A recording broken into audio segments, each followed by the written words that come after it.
kuat karena Kristus yang menopang.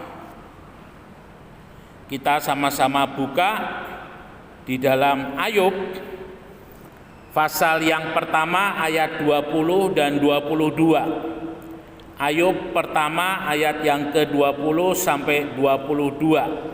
Dipersilakan Ibu Elsia untuk membacakan ayat-ayat yang kita baca pagi hari ini.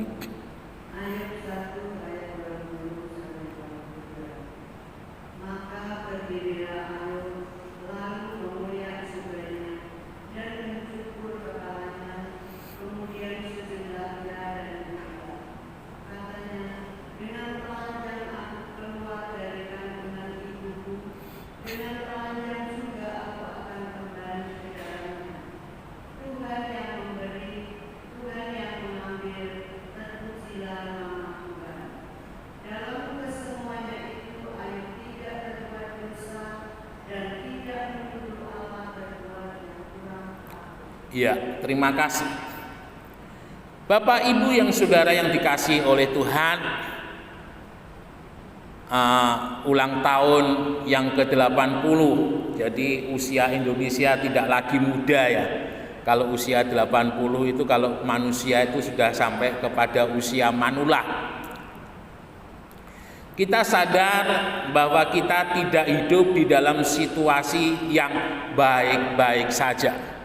Ya, kita dikejutkan dengan adanya program-program pajak, ya, segala macam, sampai-sampai ada yang bilang yang enggak dipajaki hanya kentut, semuanya dipajaki.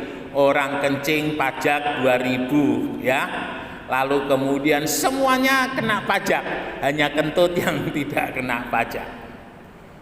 Bapak Ibu Saudara, sungguh-sungguh menjadi hal yang sangat mengerikan kalau boleh saya katakan. Karena tahun depan 2026 kewajiban bayar utang Indonesia sudah jatuh tempo, ya. Dan utang Indonesia itu sudah hampir 10.000, ya, lebih kurang itu hampir 10.000 triliun. Itu kalau dulu almarhum Kali itu bilang juta-juta, ya, saya tidak pernah berpikir waktu itu juta-juta seperti apa, tetapi sekarang saya mulai paham, ya. Jadi kalau sudah 10.000 triliun itu nolnya itu Bapak Ibu Saudara hitung sendiri. Nah, di sisi yang lain kita melihat pergerakan ekonomi sedang tidak baik-baik saja, membutuhkan satu stimulus yang dapat mengubah semuanya menjadi baik. Bapak Ibu Saudara yang dikasihi oleh Tuhan, ini sebuah kondisi, sebuah keadaan kalau boleh saya katakan dilematis, ya. Meskipun Badan Statistik Nasional mengatakan indeks pertumbuhan ekonomi Indonesia cukup bagus nilainya, tetapi banyak orang yang meragukan apa yang disampaikan oleh BPS. Dan kita juga melihat mulai dari kalangan bawah, menengah sampai ke atas, tidak ada satupun yang tidak mengeluh. Dengan segala kondisinya setiap orang mengeluh. Kita semua mencoba berpikir kira-kira apa yang paling tepat untuk kita lakukan dalam situasi dan kondisi seperti ini.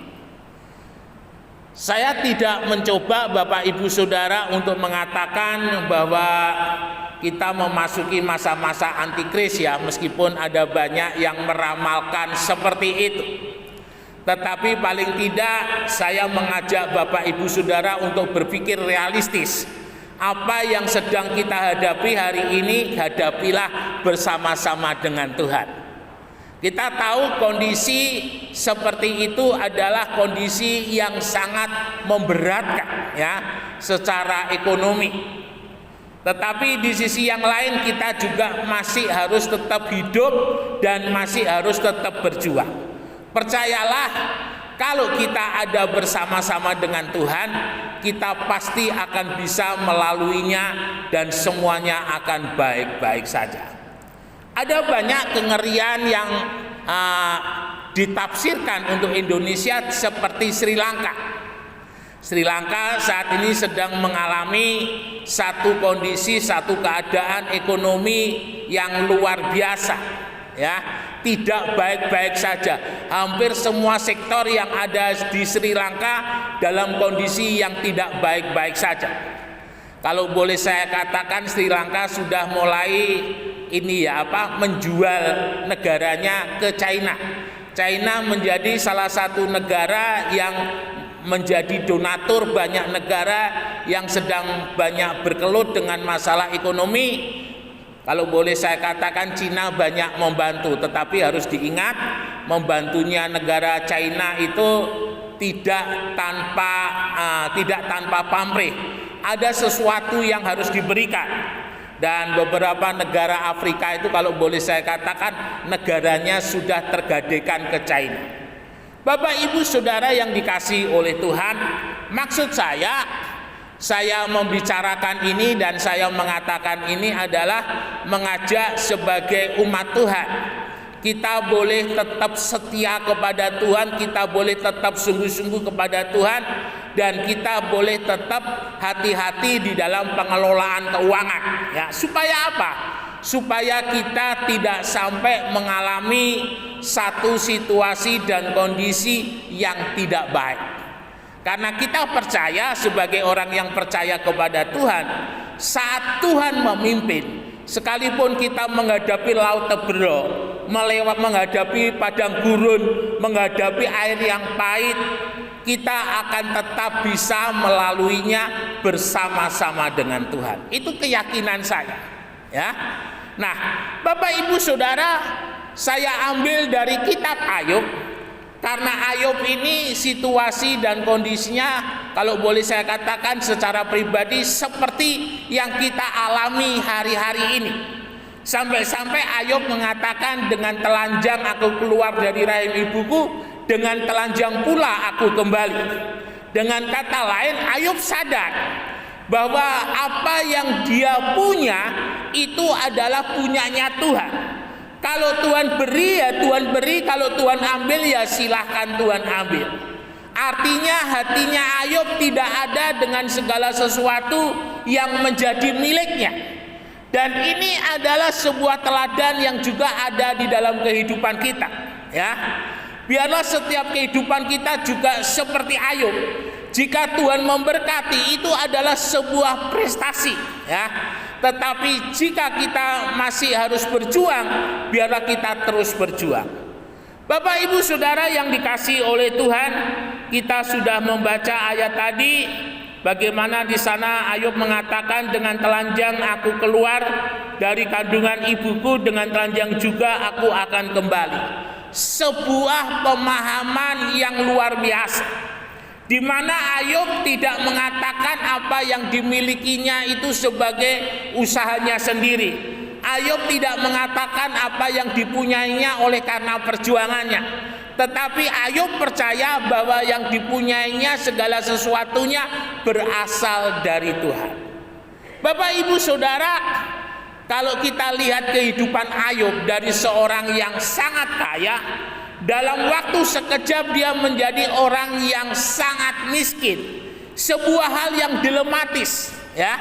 Oleh karena keyakinannya kepada Tuhan yang sungguh-sungguh menggoda iblis untuk mengganggu di dalam kehidupan Ayub dengan mengatakan, Tuhan, kalau aku boleh ganggu Ayub, kira-kira Ayub masih setia kepadamu atau tidak? Tuhan katakan silahkan, tetapi tubuhnya jangan kamu apa-apakan.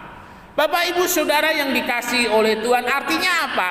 Artinya Tuhan tahu kekuatan iman Ayub, Tuhan tahu keadaan daripada Ayub. Dan ini juga yang boleh terjadi di dalam kehidupan kita. Dengan situasi dan kondisi yang ada seperti ini, kita juga boleh sungguh-sungguh belajar seperti Ayub.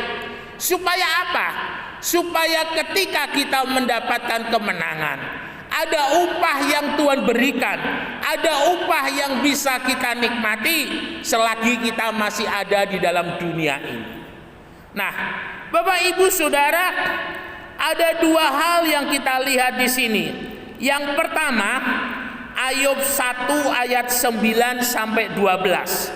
Ayub 1 ayat 9 sampai ayat yang ke-12. Dibacakan, Bu.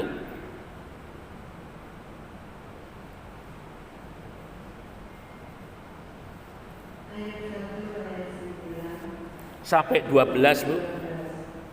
Lalu jawab iblis kepada Tuhan, apakah dengan tidak mendapat apa-apa Ayub takut akan Allah? Bukankah Engkau yang membuat pagar sekeliling dia dan rumahnya serta segala yang dimilikinya? Apa yang dikerjakannya telah Kau berkati dan apa yang dimilikinya makin bertambah di negeri itu. Tetapi ulurkanlah tanganmu dan jamalah segala yang dipunyainya, ia pasti mengutuki engkau di hadapanmu. Maka firman Tuhan kepada iblis, nah, segala yang dipunyainya ada dalam kuasamu, hanya janganlah engkau mengulurkan tanganmu terhadap dirinya. Kemudian pergilah iblis dari hadapan Tuhan. Ya. Bapak Ibu Saudara, kita melihat di sini Ayub mengalami sebuah ujian yang luar biasa. Yang pertama yang dilakukan oleh iblis adalah menghabiskan semua yang dipunyainya, yang dipunyai Ayub. Tidak tahu caranya bagaimana, tetapi dalam waktu dan tempo yang sesingkat-singkatnya, semua harta yang sudah kita lihat dituliskan dihabiskan semuanya oleh iblis. Bapak Ibu Saudara, ini adalah sebuah realita, sebuah kenyataan yang dihadapi oleh Ayub. Dalam waktu 1 hari, ternaknya habis semua. Dalam waktu 1 hari, segala yang ada di lumbung, segala yang ditanam punyanya Ayub habis semua. Segala yang dipunyai oleh Ayub termasuk anak-anaknya habis semua. Dan itu semua dituliskan di dalam kitab Ayub. Saya coba membayangkan situasi dan kondisi yang dihadapi oleh Ayub ini adalah situasi dan kondisi di luar batas kemampuan manusia. Ya, kita lihat ketegaran hati Ayub, kekuatan hati Ayub ketika menerima satu fakta yang terjadi di dalam hidupnya.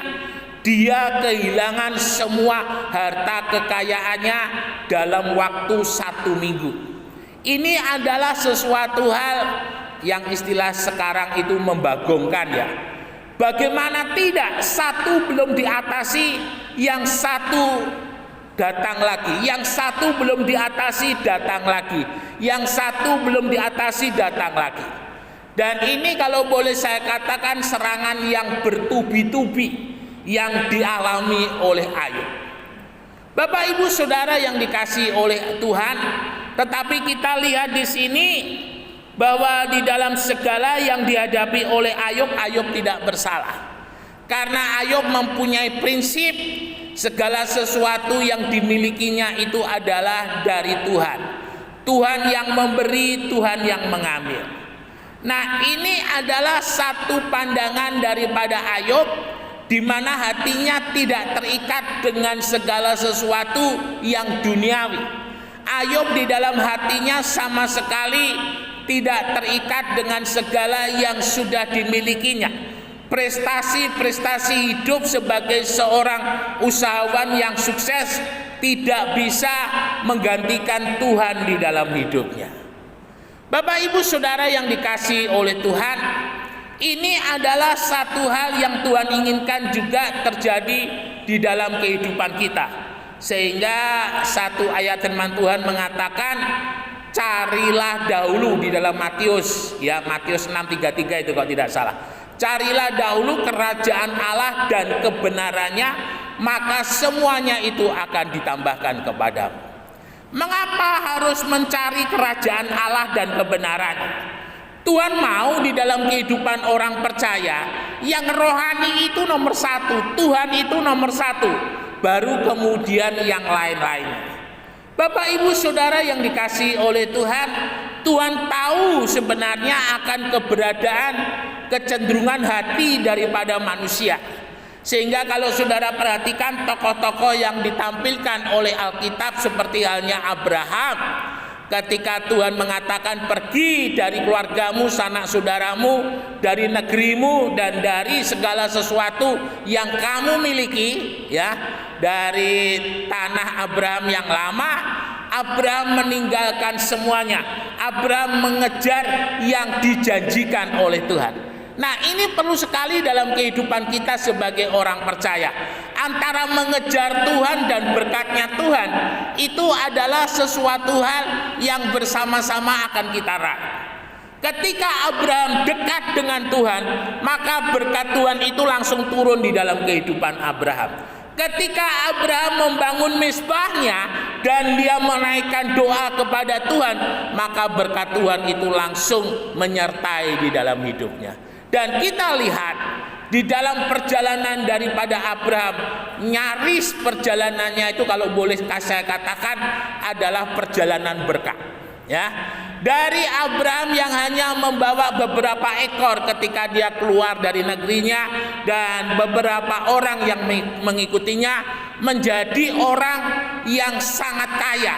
Ada banyak ternaknya, ada banyak orang-orang, bahkan ratusan firman Tuhan katakan yang dipunyai oleh Abraham.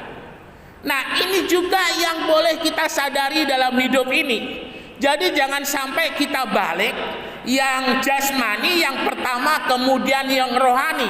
Jangan kita balik yang duniawi pertama, Tuhan yang kedua.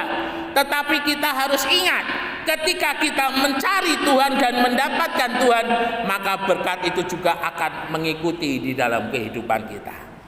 Bapak Ibu Saudara yang dikasihi oleh Tuhan, ketika berbicara mengenai hal-hal yang rohani, kadang di dalam pikiran sebagian orang dia mengatakan, apa gunanya waktu kita pakai untuk berdoa? Apa gunanya waktu kita pakai untuk menyembah Tuhan? Apa gunanya waktu untuk kita merenungkan firman Tuhan? Saudara, kita tidak sadar sebenarnya pada saat kita mencari Tuhan lewat renungan firman, lewat doa, kita sedang membukakan hati kita untuk Tuhan boleh berbicara, untuk Tuhan boleh menuntun di dalam kehidupan kita. Mungkin banyak di antara kita selama ini kalau boleh saya katakan mulai kehilangan lost control ya dengan Tuhan. Artinya tidak lagi hidup kita ada di dalam pimpinannya Tuhan. Tidak pernah lagi kita mendengar suaranya Tuhan, mendengar pernyataannya Tuhan, mendengar pimpinannya Tuhan tentang segala sesuatu apa yang harus kita lakukan. Orang percaya, karena dia percaya kepada Tuhan, maka orang itu harus selalu ada, senantiasa mendengar apa yang Tuhan sampaikan di dalam kehidupannya. Ya, mungkin Bapak Ibu Saudara berasumsi ada suara yang Bapak Ibu Saudara dengar, tetapi tidak selamanya seperti itu. Ada satu dorongan batin, ada satu gerakan batin. Bagaimana Tuhan itu menolong dan memimpin di dalam kehidupan kita. Satu hal, ketika Tuhan ada bersekutu dengan kita, ketika Tuhan menyampaikan apa yang menjadi kerinduannya dalam kehidupan kita, yang pertama tandanya damai sejahtera. Ya, ketika Tuhan menyatakan pimpinannya di dalam kehidupan kita, damai sejahteranya itu pasti menyertai. Dan ada sebuah kekuatan yang saudara miliki untuk melakukan bahwa hal itu adalah hal yang Tuhan nyatakan, bahwa itu adalah hal yang benar. Ya, apakah itu dalam bisnis, apakah itu dalam masalah persoalan, apakah itu banyak hal yang saudara hadapi, itu menjadi hal yang paling utama. Firman Tuhan katakan Bapak Abraham setiap pagi selalu mempersembahkan korban. Setiap pagi Bapak Abraham selalu bersekutu dengan Tuhan. Dan itu menjadi sebuah model gaya hidup orang percaya yang beriman kepada Tuhan. Mari Bapak Ibu Saudara, kita mau menjadi orang-orang percaya yang demikian. Kemudian yang berikut Bu, minta tolong dibacakan Ayub 2 ayat yang kedua sampai yang ketujuh. Ayub 2 ayat yang kedua sampai yang ketujuh. Ayat 2 ayat 2 sampai 7. Maka berkatalah Tuhan kepada iblis, dari mana engkau? Lalu jawab iblis kepada Tuhan, dari perjalanan mengelilingi dan menjelajah bumi. Firman Tuhan kepada iblis, apakah engkau memperhatikan hamba-Ku Ayub? Sebab tiada seorang pun di bumi seperti dia, yang demikian saleh dan jujur, yang takut akan Allah dan menjauhi kejahatan.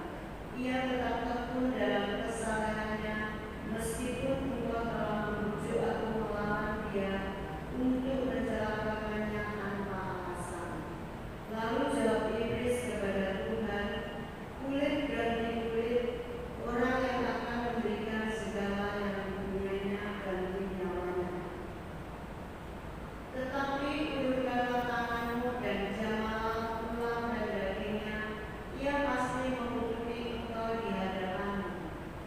Maka firman Tuhan kepada iblis, nah, ia dalam kuasamu, hanya sayangkan nyawanya.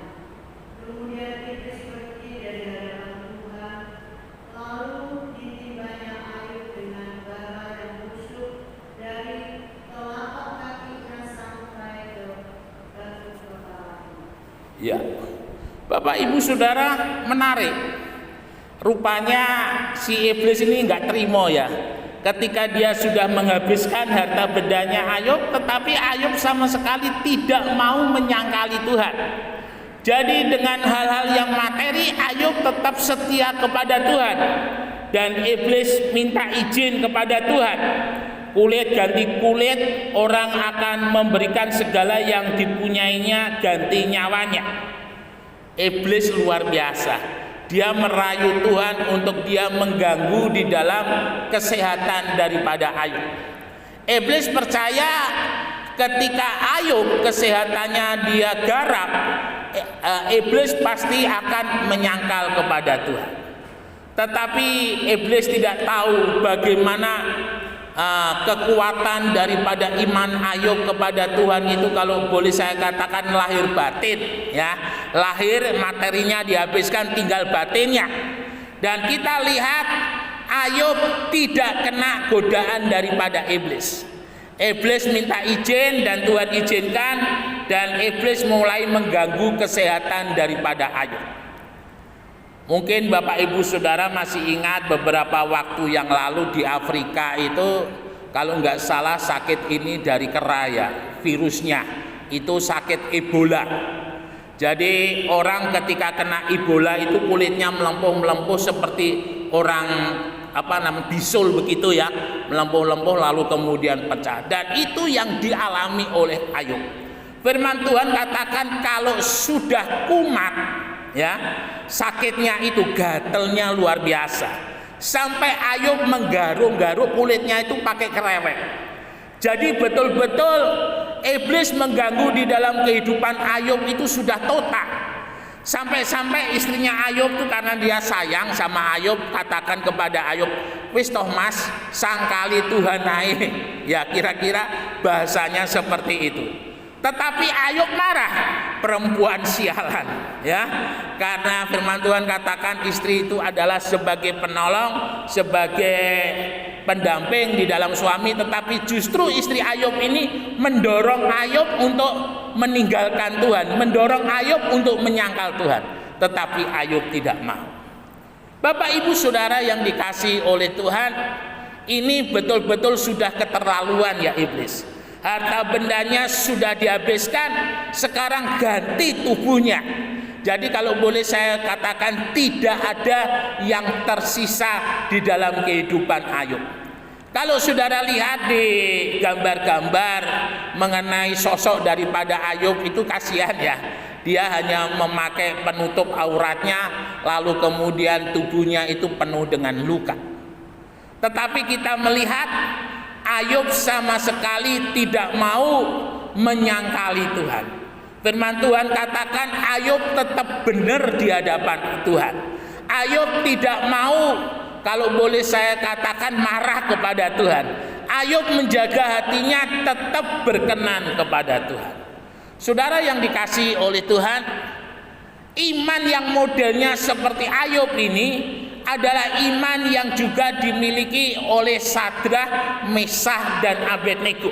Ya, ketika di hadapan daripada Nebukadnezar, kerajaan Babel. Kalau kerajaan Babel itu Irak ya. Kalau Persia itu Iran. Jadi Irak dan Iran itu satu negara yang bersebelahan. Nah, di dalam kehidupan daripada Sadrah, Mesah, dan Abednego, ketika Nebukadnezar membuat peraturan dan membangun sebuah patung, dan dia memerintahkan semua orang pada jam tertentu, pada waktu tertentu harus menyembah kepada patung. Kalau tidak, mereka akan dimasukkan ke dalam dapur api. Kita lihat ketika Sadrah, Mesah, Abednego dipanggil oleh Nebukadnezar dan disuruh menyembah kepada raja, dia katakan dia tidak mau. Sekalipun Allahku meninggalkan aku akan tetap setia. Bapak Ibu Saudara yang dikasihi oleh Tuhan, dan apa kesetiaan daripada Sadrah, Mesah, dan Abednego ini membuat kehidupannya semakin diberkati oleh Tuhan. Gambarannya seperti ini. Tuhan ketika menyertai kita, tidak menyertai kita di luar, tetapi ketika kita masuk dalam satu masalah, dalam satu persoalan, Tuhan juga ada bersama-sama dengan kita. Tiang awan dan tiang api di mana Tuhan nyatakan itu sebagai penyertaannya, tidak menyertai bangsa Israel ketika bangsa Israel berjalan, tetapi dia juga menyertai ketika bangsa Israel menghadapi Laut Teberau, menyeberangi Laut Teberau, lalu tidak ada makanan dan ada mana, ada burung puyuh, lalu ketika mara itu pahit, itu mentahirkan. Dengan kata lain, Tuhan tidak pernah meninggalkan kita. Saya terkesan dengan Matius 1:23, bahwa Yesus disebut dengan Immanuel, Allah yang beserta dengan kita. Ini menjadi sebuah tantangan dalam kehidupan kita. Ketika kita sungguh-sungguh kepada Tuhan, maka kita percaya Tuhan menyertai kita. Dalam segala sesuatu yang kita hadapi, kita percaya Tuhan menyertai kita. Dalam segala keadaan kita mau katakan Tuhan menyertai kita. Dalam situasi yang sulit kita katakan Tuhan menyertai kita. Dan Tuhan selalu menyertai dan tetap menyertai sampai selama-lamanya. Beri kemuliaan bagi Tuhan Yesus. Bapak Ibu Saudara yang dikasihi oleh Tuhan, benar-benar waktu-waktu ini iman kita sedang menghadapi tantangan. Jangan pernah mundur, ya, terus maju. Ketika kita maju, kita akan kita pasti mendapatkan kemenangan. Dan ingat, Tuhan tidak pernah meninggalkan kita. Apapun yang kita hadapi hari-hari ini, percayalah Tuhan ada bersama-sama dengan kita. Tuhan mau dengan situasi dan kondisi yang ada ini kita menjadi saksi, menyatakan kepada dunia bahwa Tuhan Yesus hidup, Tuhan Yesus hebat, Tuhan Yesus luar biasa. Terus maju sebagai orang percaya. Saya yakin Bapak Ibu Saudara senantiasa diberkati oleh Tuhan dengan caranya Tuhan sampai selama-lamanya. Immanuel, Tuhan Yesus memberkati, beri kemuliaan bagi nama Tuhan.